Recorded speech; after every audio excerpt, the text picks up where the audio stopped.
আমরা সবাই ধনী হতে চাই, কিন্তু বেশিরভাগ মানুষ বিশ্বাস করে ধনী হওয়া ভাগ্যের উপর নির্ভর করে। কিন্তু এই ধারণা ভুল, কারণ ধনী হওয়ার জন্য প্রপার প্ল্যানিং এবং স্ট্র্যাটেজির প্রয়োজন হয়। এর পাশাপাশি কিছু অভ্যাসও পালন করতে হয়। পৃথিবীর অন্যতম ধনী ব্যক্তি ওয়ারেন বাফেট মনে করেন এমন কিছু অভ্যাস আছে যেগুলো পালন করে যে কেউ ধনী হতে পারে। অনেক ইন্টারভিউতে ওয়ারেন বাফেট এই মানি হ্যাবিটস এর কথা উল্লেখ করেছেন। তাই আজকের ভিডিওতে ওয়ারেন বাফেটের উল্লেখ করা এমন 6টি অভ্যাস আলোচনা করব, যেগুলো পালন করতে পারলে আপনি টাকা সঞ্চয় করতে পারবেন, টাকা ইনভেস্ট করতে পারবেন এবং টাকা থেকে আরও বেশি টাকা বানাতে পারবেন। তাই এই ভিডিওটি অবশ্যই শেষ পর্যন্ত দেখুন। আর দেরি না করে চলুন শুরু করা যাক। নাম্বার 1, কখনোই কোনো সুযোগ হারাবেন না। ওয়ারেন বাফেট বলেন, সব সময় এন্ট্রপ্রেনিয়রের মতো ভাবতে হবে। একজন এন্ট্রপ্রেনিয়র সব সময় সুযোগ খোঁজে। জীবনের ছোট বড় যে কোনো ধরনের সুযোগ কাজে লাগাতে হবে। ওয়ারেন বাফেট নিজেই ছোটবেলা থেকে ইনকাম করার ছোট বড় সব রকম সুযোগ খুঁজতেন। তার প্রথম বিজনেস ছিল চুইংগাম সোডা এবং উইকলি ম্যাগাজিন বিক্রি করা। টাকা ইনকাম করার ছোট বড় সব রকম সুযোগকে কাজে লাগানোর জন্য তার ফাইন্যান্সিয়াল নলেজ অনেক বেশি স্ট্রং ছিল। তিনি বুঝতে পারতেন কোথায় ইনভেস্ট করতে হবে, কোন কোম্পানি বেশি প্রফিটেবল এবং মানুষ কোন প্রোডাক্ট বেশি কেনেন। আর এই নলেজের জন্য তিনি প্রতিটা সুযোগ সঠিকভাবে কাজে লাগাতে পারতেন। তাই আপনিও টাকা ইনকাম করার জন্য ছোট বড় যে কোনো ধরনের সুযোগ খুঁজুন এবং সেই সুযোগ কাজে লাগান। নাম্বার 2, নতুন কিছু জানা এবং নতুন কিছু শেখা কখনোই বন্ধ করবেন না। আপনি হয়তো জানেন ওয়ারেন বাফেটের এত সম্পত্তির প্রধান উৎস শেয়ার মার্কেটে ইনভেস্টমেন্ট। তাই তিনি বেশিরভাগ সময়ই মার্কেট, ইনভেস্টমেন্ট এবং বিভিন্ন কোম্পানির সম্পর্কে জানার চেষ্টা করতেন।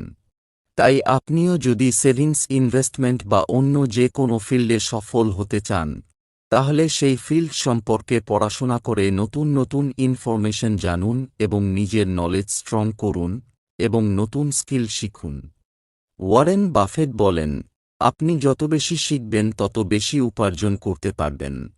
তাই শিখুন, ইনভেস্ট করুন এবং সফলতা অর্জন করুন।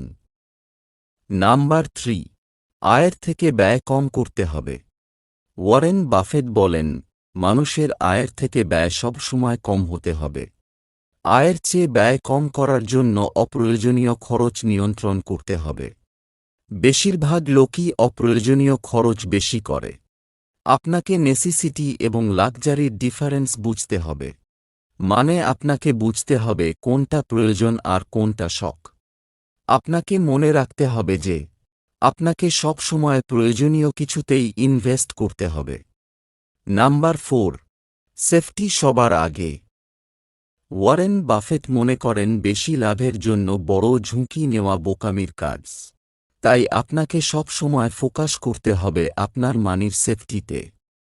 ইনভেস্টমেন্টে টাকা ডুবে যাওয়ার ভয় আছে, তাই আপনি ততটা ইনভেস্ট করবেন যতটা ডুবে গেলে আপনি সহ্য করে নিতে পারবেন।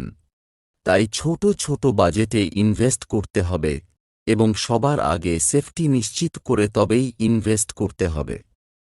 নাম্বার 5, শর্ট টার্ম নয় লং টার্ম বেনিফিটে ধ্যান দিন।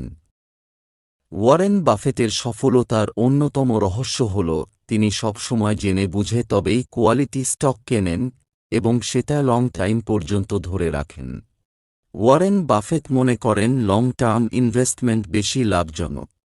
তাই আপনি যখন কোনো কিছুতেই ইনভেস্ট করবেন তখন লং টার্ম বেনিফিটের কথা মাথায় রাখবেন। নাম্বার 6, যতক্ষণ ভরসা পাবেন না ততক্ষণ ইনভেস্ট করবেন না। ইনভেস্টমেন্টের ব্যাপারে ওয়ারেন বাফেট বলেন, মার্কেট এবং অন্য যে কোনো কিছুতে ততক্ষণ ইনভেস্ট করা উচিত নয় যতক্ষণ না সেটা সম্পর্কে স্যাটিসফাইড হওয়া যায় বা ভরসা করা যায়। আপনি যদি ফিউচারে কোনো কিছুতে ইনভেস্ট করার প্ল্যান করছেন, তাহলে সবার আগে সেটা সম্পর্কে ভালো করে জানুন, বুঝুন। যদি সেটা ভরসাযোগ্য মনে হয় তবেই ইনভেস্ট শুরু করুন। আর যদি ভরসাযোগ্য না মনে হয় তাহলে সেটা ছেড়ে দিন। কোনো ইনভেস্টমেন্ট সম্পর্কে মনে একটু কনফিউশন থাকলে বা না জেনে বুঝে কারো কথা শুনে ইনভেস্ট করলে সেই ইনভেস্টমেন্ট আপনাকে চিন্তায় ফেলবে এবং আপনি কনফিডেন্ট হারাবেন। তাই অপেক্ষা করুন, জানুন, বুঝুন এবং তারপর ইনভেস্ট করুন। তো এই ছিল ওয়ারেন বাফেটের বলা ৬টি অভ্যাস। আশা করি এই অভ্যাসগুলি আপনাকে ইনভেস্টমেন্ট, সেভিংস এবং টাকা থেকে টাকা বৃদ্ধি করতে হেল্প করবে। কমেন্ট করে জানান আজকের ভিডিও থেকে আপনি কি শিখলেন। আর ভিডিওটা ভালো লাগলে অবশ্যই লাইক করুন, বন্ধুদের সাথে শেয়ার করুন। ভালো থাকুন, সুস্থ থাকুন এবং বুঝে শুনে তবেই ইনভেস্ট করুন।